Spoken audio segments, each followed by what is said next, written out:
കുഴപ്പമില്ല, കണ്ടിരിക്കാം. ലാലിന്റെയും വിനയ് ഫോർട്ടിനൊക്കെ കോമഡി അടിപൊളിയായിരുന്നു. പ്രതീക്ഷ അത്രയില്ല, എന്നാലും ഓക്കെ. എനിക്ക് അത്ര വർക്കായില്ല. ഫസ്റ്റ് ഹാഫ് ആയിരുന്നു ഏറ്റവും അധികം ബെറ്റർ. Nice and simple. നല്ലോണം കുഴപ്പമില്ല, കണ്ടിരിക്കാം. ലാലിന്റെയും വിനയ് ഫോർട്ടിനൊക്കെ കോമഡി അടിപൊളിയായിരുന്നു. പ്രത്യേകിച്ച് പറയാനൊന്നുമില്ല, കണ്ടിരിക്കാം. ഫാമിലി പടം, കോമഡി ഉണ്ട്. ഫസ്റ്റ് അടിപൊളിയായിരുന്നു. ഫസ്റ്റ് ഹാഫ് ആയിരുന്നു ഏറ്റവും അധികം ബെറ്റർ. സെക്കൻഡ് ഹാഫ് കുറച്ച് ലാഗ് ഉണ്ട്. കുഴപ്പമില്ല, കണ്ടിരിക്കാൻ പറ്റിയ പടം.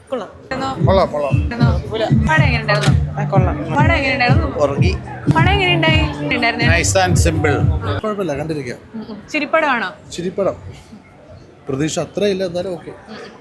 എനിക്ക് അത്ര വർക്കായില്ല.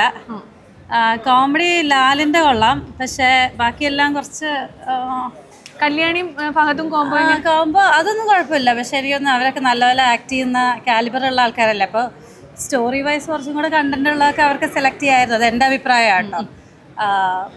ഓവറോൾ എനിക്ക് അങ്ങനെയാണ് തോന്നിയത്. കുറച്ചും കൂടെ ബെറ്റർ ആക്കായിരുന്നു. കോമഡി നല്ലതായില്ല. ലാലിന്റെ കോമഡി നല്ലതായിട്ട് വന്നിട്ടുണ്ട്. നന്നായിട്ട് വർക്ക് ആയിട്ടുണ്ട്. അതൊക്കെ നന്നായിട്ട് വർക്ക് ആയിട്ടുണ്ട്. എങ്ങനെയുണ്ട് ഡയറക്ഷൻ? അൽത്താഫ് പൊതുവെ എനിക്ക് ഇഷ്ടമുള്ള ഒരാളാണ്, ഡയറക്ടറായിട്ടും ആക്ടറായിട്ടും ഒക്കെ. പക്ഷെ എന്തോ ഇതിൽ ഞാൻ എക്സ്പെക്ട് ചെയ്ത അത്ര വന്നില്ലാത്ത പോലെ തോന്നി. എൻ്റെ പേഴ്സണൽ. ഓക്കെ.